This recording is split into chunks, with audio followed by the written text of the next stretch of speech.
Hey, it's good of you to show up. Glad to have some people here from Soul City Kids. You are in luck, because I just so happen to be looking for a crew. You see, the Alliance has just put out a help request to check on the planet VOLTOCON, with a reward that will set me on the up and up for at least a few episodes. Oh yeah, you're right. I should introduce myself. My name is Nathan, and I'm captain of the Star Voyager. Of course, you've heard all about the Star Voyager before, and... What? You've never heard of my ship? It did the transformation run in 7 parsecs. I know, you've heard someone else saying that they did it in 1, but in my opinion, 7 is greater than 1. What I need is a co-captain, a pilot that's as good as me. Having someone in the tactical position would also be a help too, plus navigation. Yeah, keep your bolts together. This is the ship's droid bot, SOU-7. While he handles the majority of navigation, I still think it's a good idea to have someone double check and verify before we make the jump to hyperspace. So what do you say, kid? Wanna go take the Star Voyager for a spin and see if you can be a part of my crew? Great. I got a nice, simple job to do that'll be a perfect practice mission for you. I have a set of parts I need to deliver to Alpha 7. That's in the Octalysis zone, so we may have to deal with some drones in that area. What are drones? Those are the unmanned starships the Octalysis uses to fight their battles. The Octalysis never uses their own people. They let machines do their dirty work. Alright, kid. Meet me in Spaceport 1150 next to the Adams Depot, and we'll board the Star Voyager.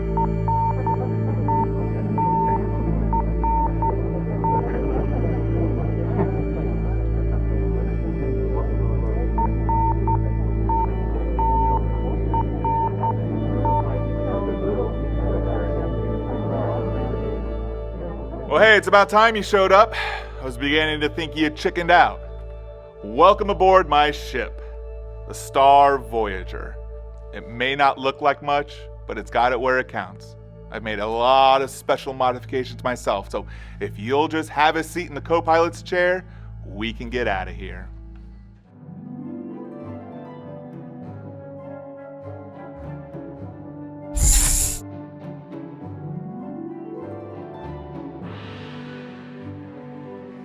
All right, SOU-7, prepare the ship for takeoff.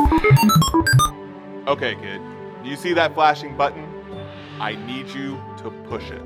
Now, don't touch your TV if you're watching this in your living room. The last thing you want is smudges all over my dashboard.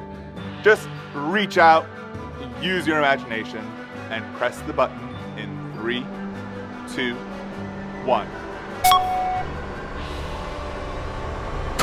You got it.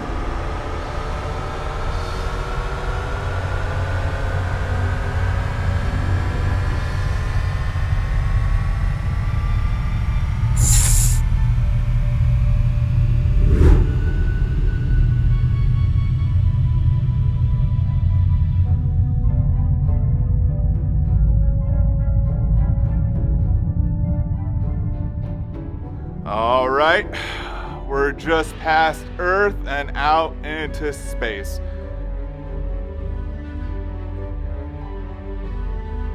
Go ahead and tell SOU-7 to set course for Alpha 7.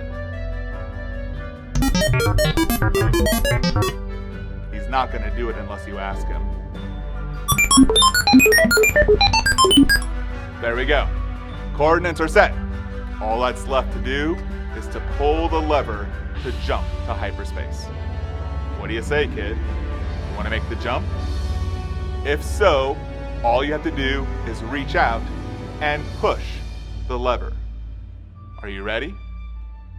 3, 2, 1, punch it!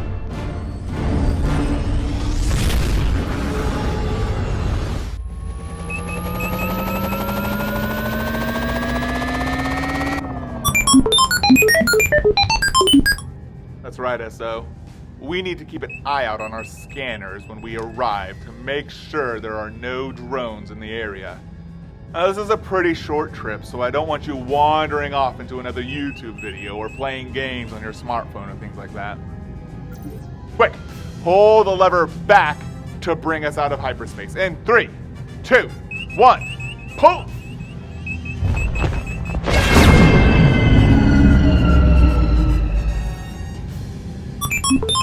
Yeah?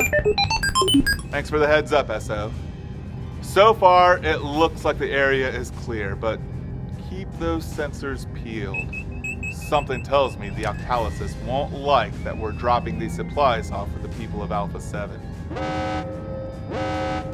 Huh? Roger that. We've got incoming drones on our 9 o'clock. Kid, how are you at tactical? Feel like you know your way around a blaster? Great. Then jump in the tactical chair and start targeting those drones. See if you can disable them. I'm going to see if I can steer us out of this mess.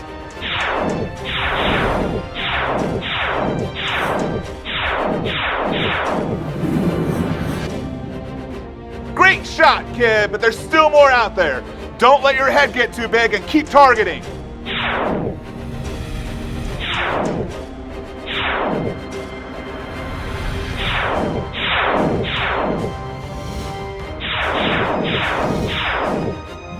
Oh, bad news, kid. We've been hit. The Star Voyager is going down into one of those moons of Alpha 7. I'll do what I can, but strap yourself in. This is gonna be a rough landing.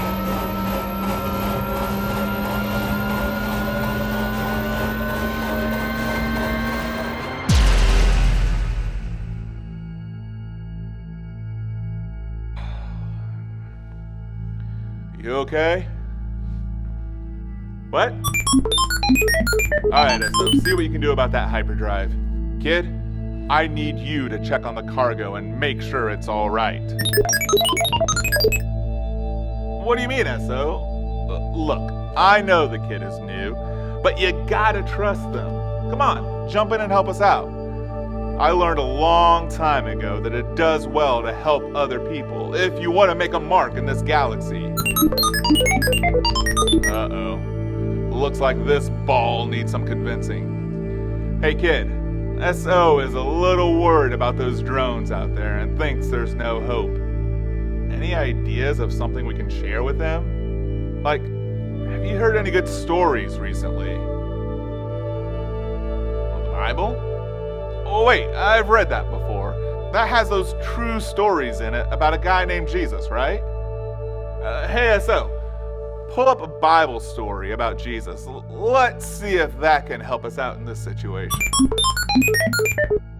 Jesus showed us his love by the way he treated the people who are around him, and also by the miracles he did while he was here on earth. Let's just say Jesus was a pretty awesome guy. Yeah, he was. Everything Jesus did got the people talking. They wondered if Jesus was the king God had promised to send to save them from the wrong things they had done. Jesus knew exactly why God had sent him to earth. He came to take the punishment for the wrong things we do and to give us life that would never end. Because God hates sin, but loves us, he planned for Jesus to take all the punishment for the sins of all the people in the world. Well, that's like so many people. Hundreds, thousands, millions! That's why his death on the cross was so painful. It was definitely the biggest way that Jesus showed us love. He willingly gave up his life so that we could be forgiven by God. But the best part is that Jesus didn't stay dead. After he died, a huge stone was rolled in front of a cave where Jesus' body was. There were even some guards in front of it. That's right, but nothing can stop Jesus. 3 days later, God brought him back to life. So what you're saying is, Jesus is alive! That's right! Some of Jesus' friends went to see the cave where he was buried, but when they got there, he was gone. Then, suddenly, 2 angels appeared and said, Jesus is not here! He is risen just as he said he would! Just met some angels and get this, Jesus is alive. Hashtag he ain't in there. Actually, they ran to go tell Jesus' followers all about it. 2 of Jesus' followers were walking to a town close by. Next stop, Emmaus. As they were walking, they talked about everything that had happened. Suddenly, Jesus came up and started walking with them. But they didn't even recognize him. Well, I'm sure he was the last person they were expecting. As they approached Emmaus, they invited Jesus to have dinner, even though they still didn't know who he was.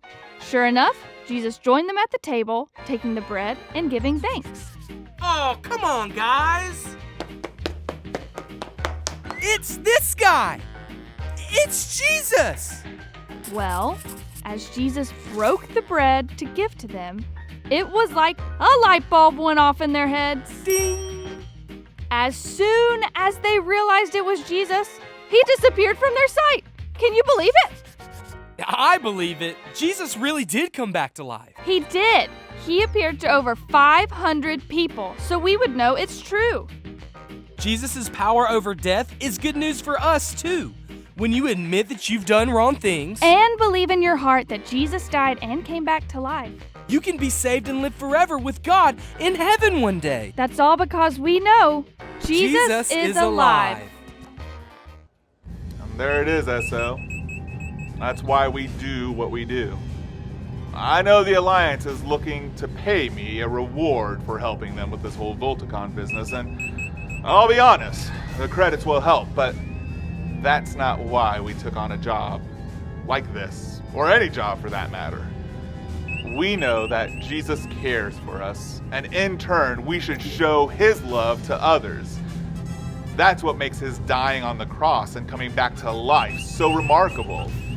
It shows us his love. You see, when we have a friendship with Jesus, it can transform your life. That's something we call a transformational relationship with Jesus. That's something that's available to you, to me, really to anyone. Hey kid, that's not a bad idea. SO heard what you said about Jesus and the transformation that it can happen. It also gave him an idea. SO thinks that you're right.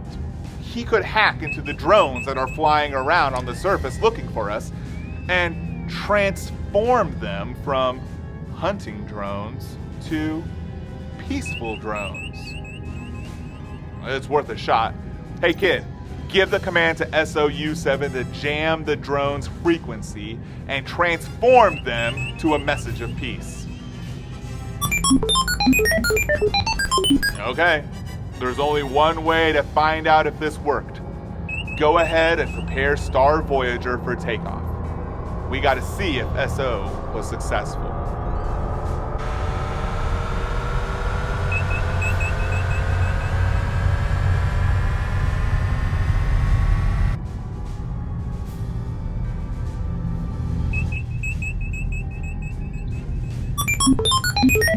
Yeah? Hey kid, scan the area. Any drones, SO? Haha! Great job, kid! Thanks to you, the drones are out there, but they're not attacking us anymore. They've been transformed. Let's drop the cargo and make our way to VOLTOCON. Well, of course I want them to come. They've been great on this mission. They even had an idea for the Bible story about transformation. It reminds us of that thing we need to know, that Jesus is alive.